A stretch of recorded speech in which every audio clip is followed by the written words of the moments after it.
seul espace où l'on peut se connaître vraiment se situe dans les lisières, les entre-deux, les chiens et loups, les solitudes.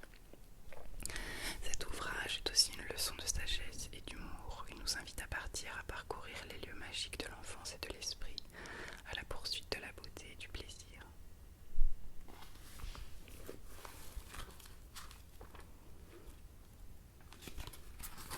Il a écrit son livre,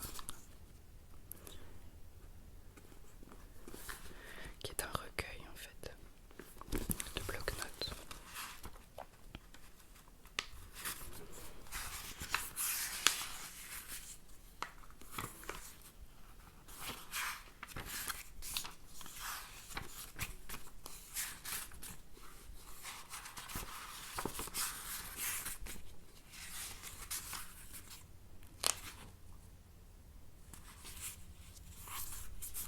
Et il commence, il écrit sur les femmes. Femmes. L'humanité repose sur l'imposture de cette équation. Puisque la biologie a donné une supériorité musculaire à l'homme, celui-ci imposera sa domination à la femme dans tous les domaines. Et cette domination prendra le plus souvent possible le visage de l'oppression, ce qui transforme le monde en un champ de bataille où se livre une guerre des sexes larvés, incessante, invisible, où l'indifférence est la meilleure alliée des bourreaux. Jack London voyait dans la propension de l'homme à maltraiter sa femelle sa vraie différence d'avec la bête. Il était urgent de dresser le tableau du génocide planétaire et permanent. Pour vivre femme, il faut échapper à l'avortement, aux maltraitances dans l'enfance, aux crimes d'honneur, au mariage forcé, à l'esclavage domestique, à l'épuisement. Le paradoxe, c'est que la condition des femmes ne suscite pas beaucoup d'émotions dans les foules, chez les gouvernements ou chez les élites, si promptes d'habitude à témoigner de leur indignation devant l'injustice ou la souffrance. Casser la gueule d'une femme n'a jamais ébranlé les structures d'un État. Martyriser une fillette ne met pas en péril, beaucoup moins que de voler une pomme à l'étalage, l'édifice civil, ni le contrat social. Il faut lire ce livre avec en tête le mythe d'une peuplade perdue de la terre de feu, cousine des Alakalouf, où professait là-bas que les hommes s'acharnent à brimer leur moitié parce qu'ils savent bien au fond d'eux-mêmes qu'elles leur sont infiniment supérieures.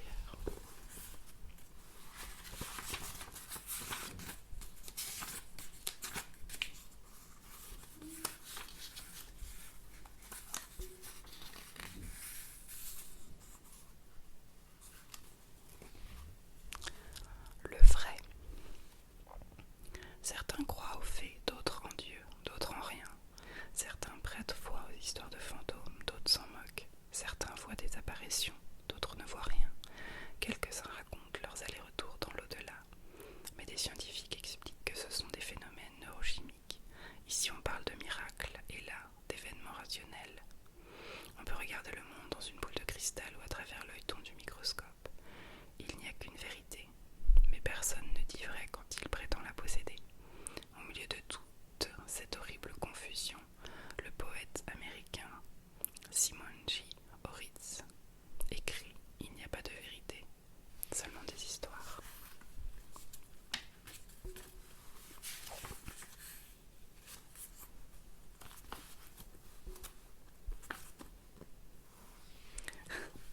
Don't be so sad. Une phrase du marquis de Sade. Le passé m'encourage, le présent me galvanise. Je crains un peu l'avenir. En ces temps moroses, je rencontre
ils ont inventé le toast.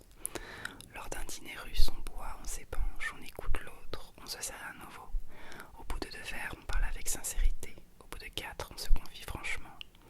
Au bout de 6, on dévale tout ce qu'on a sur le cœur, on s'explique, on se demande pardon, on se réconcilie. Avec 1 litre de cristal à 45 degrés, on fait l'économie d'une consultation sur le divan.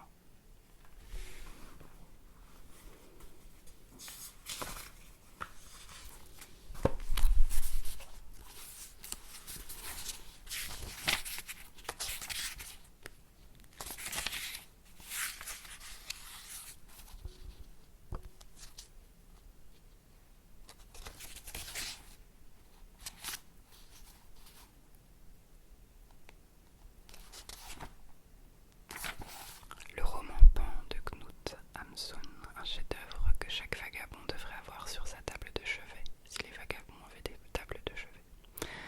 Il fait office de bréviaire, de la décroissance, de traité de l'écologie radicale et de missel pour l'enchantement de l'âme. Il s'achève par cette phrase: car j'appartiens aux forêts et à la solitude. L'homme qui dit cela, le héros du livre, s'appelle le lieutenant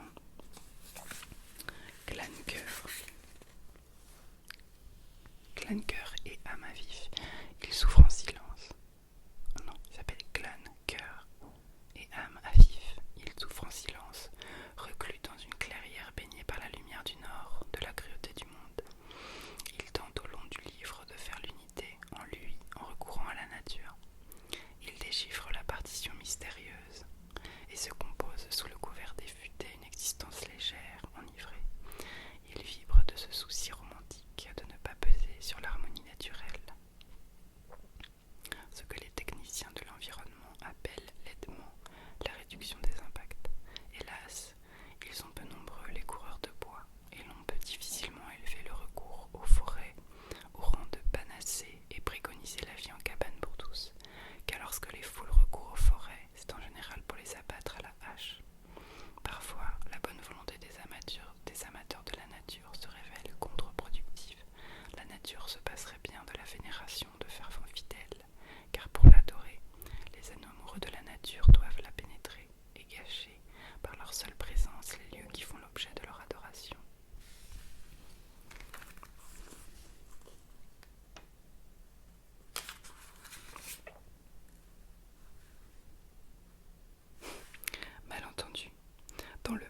situations d'avenir, partez sur les routes.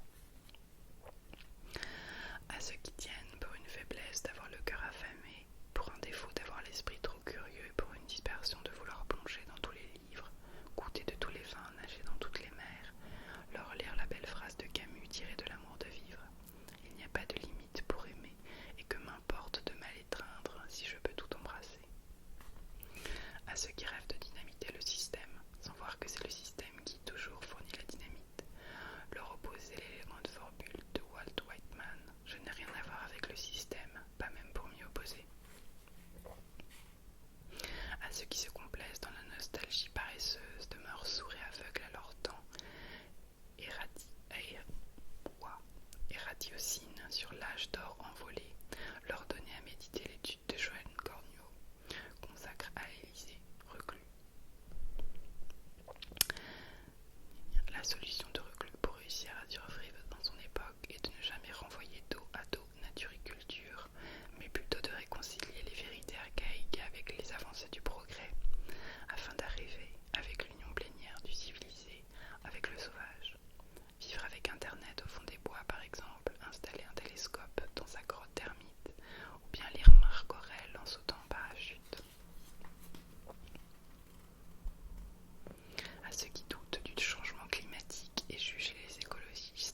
l'essentiel de nos entretiens, le virtuel triomphe, les écrans ont pris le pouvoir, et soudain, la poignée de main est menacée.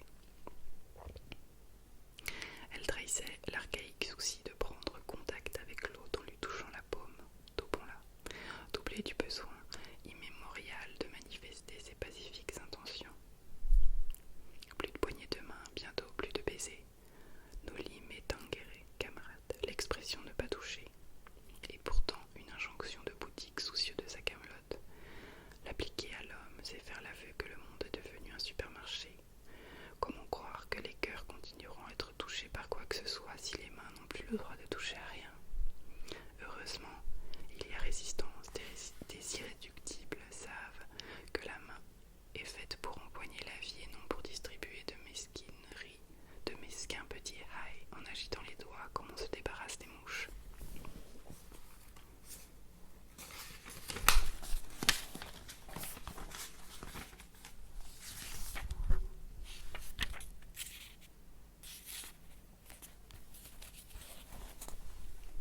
Monstre. Est-ce un monstre celui qui avoue que la mort de son chat bien-aimé l'affecte davantage que celle de milliers de ses semblables, inconnus, sous les décombres de Port-au-Prince?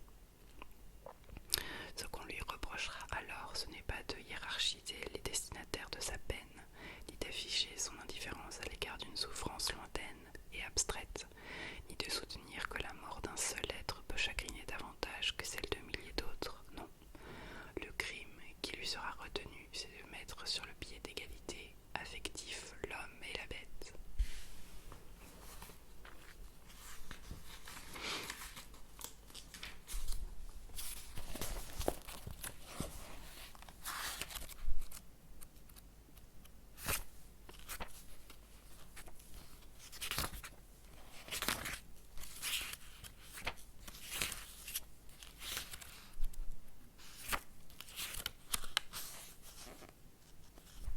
Plouf, il est plus facile à un fleuve qu'à un homme de réussir en naissant dans le ruisseau.